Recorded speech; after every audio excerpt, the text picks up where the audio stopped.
Hello friends, आज हम आपके लिए एक और नई वीडियो लेके आए हैं।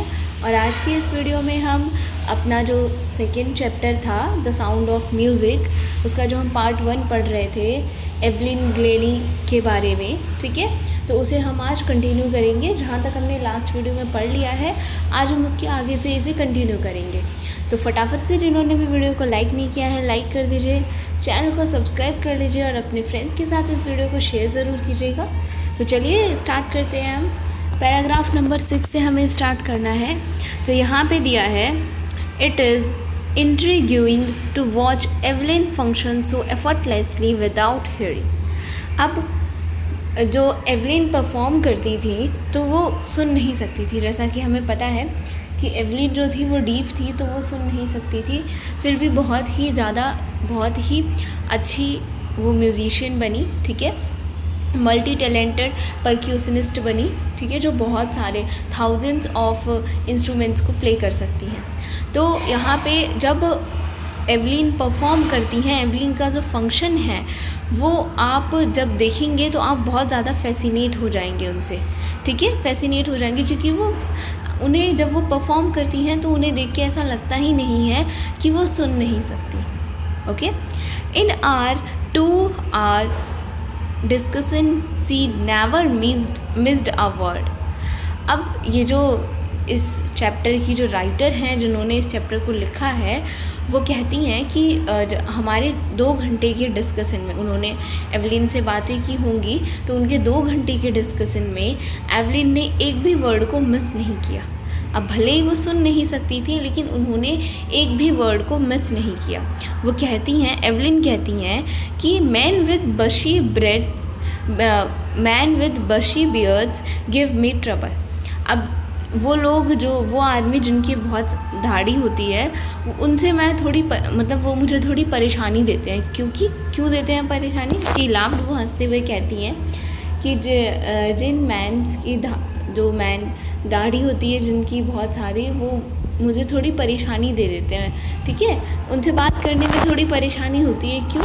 It is not just watching the lips, it's whole face, specially the eyes.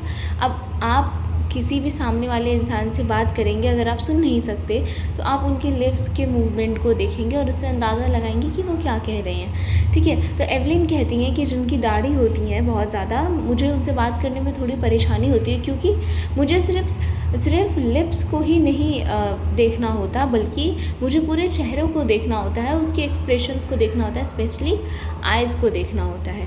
और अगर उनकी दाढ़ी होती है तो ये करना थोड़ा मुश्किल हो जाता है। She speaks flawlessly with a Scottish lilt. अब एवलिन जो है वो फ्लॉलेसली मतलब होता है बिना किसी मिस्टेक के बोल रही हैं, बिना किसी फॉल्ट के बोलती हैं विद अ स्कॉटिश लिल्ट होता है वे ऑफ स्पीकिंग। अब जैसे हम हिंदी बोलते हैं तो हमारे बोलने का तरीका जो है, हम जब तो एक तरीका है हमारा बोलने का, तो उसी तरह वो स्कॉटलैंड से बिलोंग करती हैं, तो उनका जो बोलने का तरीका है वो स्कॉटिश है, ठीक है। तो वो एक स्कॉटिश लिल्ट में बिल्कुल ही फ्लॉलेसली बोलती हैं, ठीक है। My speech is clear because I could hear till I was 11। अब वो कहती हैं कि मेरा स्पीच जो है वो क्लियर है, क्योंकि मैं जब 11 ईयर्स की थी तब तक मैं सुन सकती थी। अब हम बोलते कब साफ़ हैं? जब हम अच्छे से सुन सकते हैं, लोगों की बात को समझते हैं, तभी हमें बोलना भी आता है बहुत अच्छे से। तो इसीलिए वो कहती हैं कि मैं 11 ईयर्स ओल्ड तक थी जब, तब तक मैं सुन सकती थी, इसीलिए मैं साफ़ बोल सकती हूँ। उसके बाद है, but that doesn't explain how she manage to learn French and master basic Japanese.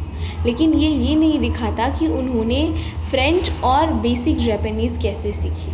यानी कि अब स्कॉटिश लैंग्वेज जो है वो तो उन्होंने 11 ईयर्स तक सुनी है, तो वो उसे क्लियरली बोल सकती हैं, लेकिन उन्होंने कितनी मेहनत की है फ्रेंच को सीखने में और जापानीज़ को, बेसिक जापानीज़ को सीखने में। वो इन दोनों लैंग्वेज को भी बहुत अच्छे से बोल लेती हैं, और ये सब हुआ है उनके हार्ड वर्क की वजह से, ठीक है। नेक्स्ट आगे है, as for music she explain. Music के लिए वो कहती हैं, it pours in through every part of my body. Music जो है मेरी बॉडी में पूरा एकदम घुला हुआ है, मेरी पूरी बॉडी में है music. It tingles in the skin, my cheek bones and even in my hairs. Tingles का मतलब होता है कॉजेज अ स्लाइट प्रिकिंग और स्टिंगिंग सेंसेशन। आप टिंगल्स कह सकते हैं, एक तरह से हल्की सी गुदगुदी टाइप की होती है, उस टाइप से।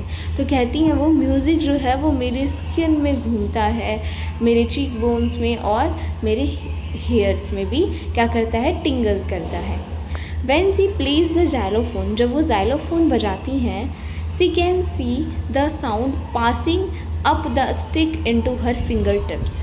तो वो कहती हैं, वो सेंस करती हैं कि जो साउंड है ना, जैसे हम जैसे जाइलोफोन बजाते हैं तो स्टिक से बजाना होता है, तो अब वो स्टिक से जाइलोफोन बजाती हैं तो उस टाइम पे जो उनकी फिंगर टिप्स होती है वो उस साउंड को, उस वाइब्रेशन को सेंस कर लेती है। By leaning against the drum she can feel the resonance flowing into her body.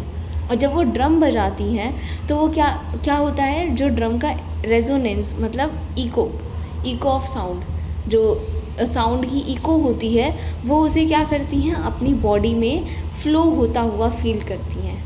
On a wooden platform she removes her shoes. एक वुडन प्लेटफॉर्म पे वो अपने जूते उतार देती हैं। जब वो वुडन प्लेटफॉर्म पे जाती हैं तो वो अपने शूज़ को उतार देती हैं। क्यों उतारती हैं? So that the vibration pass through her bare feet and up her legs. ताकि जो वाइब्रेशन है, जो ड्रम बज रहा है उससे जो वाइब्रेशन आ रही है वो उनके फीट के थ्रू उनके लेग्स में जाए और उनकी बॉडी को फील। ठीक है, आगे है, not surprisingly Evelyn delights her audience. अब जैसे आप उनके बारे में जान के इतना सब कुछ सरप्राइज़ हो रहे हैं कि वो ऐसा कर लेती हैं, उसी तरीके से वो अपने ऑडियंस को भी क्या कर देती हैं, सरप्राइज़ कर देती हैं। उन्हें भी अपनी बातों से, ठीक है, अपने इन सारे एवलिन क्या करती हैं, लोगों को सरप्राइज़ कर देती हैं, अपनी इस टैलेंट से सबको सरप्राइज़ कर देती हैं। In 1991 she was presented with Royal Philharmonic Society prestigious soloist of the year award. अब 1991 में उनको ये अवार्ड मिला था, Royal Philharmonic Society's prestigious soloist of the year award. Soloist award था, सोलोइस्ट मतलब उन्होंने अकेले परफॉर्म किया था और अपनी अकेली परफॉर्मेंस में इस अवार्ड को जीता था, तो उन्हें ये अवार्ड मिला था। और उस टाइम पे उनके लिए कहते हैं, कौन कहता है, सेज मास्टर परक्यूशनिस्ट जेम्स ब्लेड्स। एक बहुत ही ज़्यादा फेमस परक्यूशनिस्ट हैं जेम्स ब्लेड्स। वो कहते हैं कि गॉड में हैव टेकन हर हियरिंग, भगवान ने भले ही इनकी सुनने की शक्ति ले ली है, but he has given her back something extra ordinary. लेकिन उन्होंने एवलिन को कुछ एक्स्ट्रा ऑर्डिनरी दिया है, जिसकी वजह से वो आज इतनी आगे हैं और इतनी सक्सेसफुल हैं। What we hear she feels, जो हम सुनते हैं, जेम्स ब्लेड्स कहते हैं कि जो हम सुनते हैं, जो चीज़ हम सुनते हैं वो फील करती हैं फार मोर डीपली देन अस, और हमसे भी ज़्यादा फील करती हैं। जैसे हम किसी साउंड को या वाइब्रेशन को सुन के इतना कुछ फील नहीं करते जितना एवलिन उसे फील करती हैं। This is why she expresses music so beautifully, और यही रीज़न है कि वो म्यूज़िक को इतने सुंदर तरीके से कैसे एक्सप्रेस कर पाती हैं। ओके, आगे देखिए, आगे क्या लिखा है। Evelyn confesses that she is something of a workaholic. Evelyn बताती हैं कि वो कैसी हैं, वो हैं वर्काहोलिक। वर्काहोलिक होता है ऐसा इंसान जो ढूंढ के काम निकालता है, उसे काम करना बहुत पसंद होता है, वो कभी खाली नहीं बैठ सकता। तो एवलिन बताती हैं कि मैं वर्काहोलिक हूँ, मुझे काम करना बहुत पसंद है। I have just got to work, मुझे बस काम चाहिए करने के लिए। Often harder than classical musician. अब उन्हें काम करना होता है, उन्हें बहुत काम करना होता है, क्योंकि उनके लिए ये जो काम है वो किसी क्लासिकल म्यूजिशियन से ज़्यादा हार्ड होता है, क्योंकि वो सुन नहीं सकती, तो उन्हें ज़्यादा मेहनत करनी होती है, ज़्यादा काम करना होता है। Apart but the rewards are enormous, लेकिन जो उनके रिवार्ड्स मिलते हैं, देखो अब वो इतनी मेहनत करती हैं, एक नॉर्मल पर्सन से उन्हें ज़्यादा मेहनत करनी होती है, बट वो क्या कहती हैं, वो कहती हैं कि लेकिन जो लास्ट में जाके मुझे रिवॉर्ड्स मिलते हैं वो बहुत ही ज़्यादा बड़े होते हैं। इनॉर्मस मतलब बड़े, ठीक है। तो वो रिज़ल्ट्स मुझे बहुत ही ज़्यादा बड़े और अच्छे मिलते हैं, ठीक है। Apart from the regular concerts, अब रेगुलर कंसर्ट्स के अलावा जो वो रेगुलर कॉन्सर्ट्स करती हैं जगह जगह पे, Evelyn also gives free concerts in prisons and hospital. इसके अलावा वो फ्री कॉन्सर्ट्स भी करती हैं, कहाँ पे? प्रिजन्स और हॉस्पिटल्स में, ठीक है। जो लोग उनके कॉन्सर्ट में नहीं आ पाते हैं उनके लिए वो लोग वो प्रिजन्स और हॉस्पिटल्स में वो कॉन्सर्ट करती हैं, वो भी फ्री में। She also gives higher priority to classes for young musician। वो जो यंग म्यूजिशियंस हैं, यंग म्यूजिशियंस यानी जो अभी छोटे हैं, जो सीख रहे हैं, म्यूजिशियन बनना चाहते हैं, ठीक है, तो वो उन्हें ज़्यादा प्रायोरिटी देती हैं, ठीक है, उन्हें ज़्यादा महत्व देती हैं, ज़्यादा इम्पोर्टेंस देती हैं और उन्हें क्लासेस भी देती हैं ताकि वो ब्राइट हो सके आगे जाके। Ann Richlin of the Beethoven fund for deaf children says. अब ये एन रिचलिन कौन है? बिथोवन फंड है, फंड कलेक्ट करते हैं डीफ चिल्ड्रन के लिए। तो वो कहते हैं she is a shining inspiration for deaf children. They say that there is nowhere that they can not go. अब वो एवलिन ग्लेनी के लिए कहते हैं कि वो डीफ चिल्ड्रंस के लिए एक अलग ही एक शाइनिंग इंस्पिरेशन है। अब हमारे लिए भी वो इंस्पिरेशन है, लेकिन डीफ चिल्ड्रन के लिए वो क्या है? एक शाइनिंग इंस्पिरेशन है, बहुत बड़ी इंस्पिरेशन है।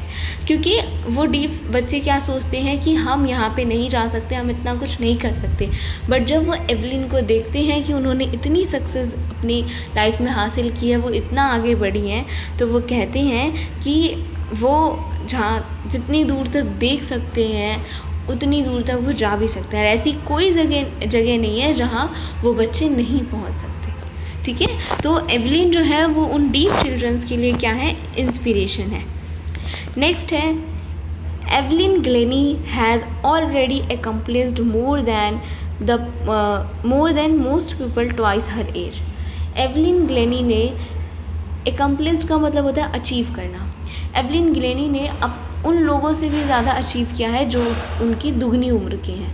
यानी कि एवलिन ग्लेनी की दुगनी उम्र के जितने लोग हैं उन्होंने भी इतना अचीव नहीं किया जितना एवलिन ग्लेनी ने अचीव कर चुका है। She has brought percussion to the front of orchestra. वो क्या लेके आई हैं? परक्यूशंस को ऑर्केस्ट्रा के सामने लेके आई हैं। परक्यूशंस कुछ इंस्ट्रूमेंट्स होते हैं जो पीछे बजते हैं, ठीक है, पर्दे के पीछे बजते हैं, उन्हें दिखाया नहीं जाता, लेकिन एवलिन क्या है? वो उन्हें सामने लेके आई हैं ऑर्केस्ट्रा में। And demonstrated that it can be very moving. और ये भी बताया है कि ये इंस्ट्रूमेंट्स भी बहुत अच्छे होते हैं और ये बहुत मूविंग है।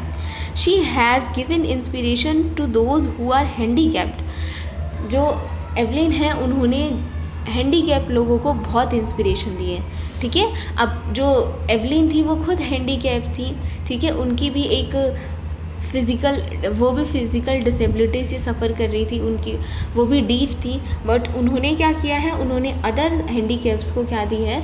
बहुत इंस्पिरेशन दी है। People who look at her, लोग जो उनकी तरफ देखते हैं और कहते हैं if she can do it I can. लोग उन्हें देख कर कहते हैं कि अगर ये इतना कर सकती हैं तो हम भी इतना कर सकते हैं। And not the least she has given enormous pleasures to millions. और इतना ही नहीं, एवलिन ने लाखों लोगों को बहुत सारे प्लीजर्स दिए हैं, ठीक है, बहुत बड़े बड़े प्लीजर्स दिए हैं। तो ये थी एवलिन ग्लेनी की स्टोरी। आई होप आपको इनकी स्टोरी से मोटिवेशन मिली होगी, आपको भी इंस्पिरेशन मिली होगी, आपको चैप्टर समझ में आया होगा। चैप्टर समझ में आया तो कमेंट करके मुझे ज़रूर बताइएगा। वीडियो को लाइक कीजिएगा, चैनल को सब्सक्राइब कर लीजिएगा और अपने फ्रेंड्स के साथ इस वीडियो को ज़रूर शेयर कीजिएगा। अब हम आपको मिलेंगे अपनी नेक्स्ट वीडियो में, और उस वीडियो में हम क्या करेंगे, इस चैप्टर का जो पार्ट 2 है उसे समझेंगे, उसकी स्टोरी को देखेंगे। तब तक के लिए take care and bye bye.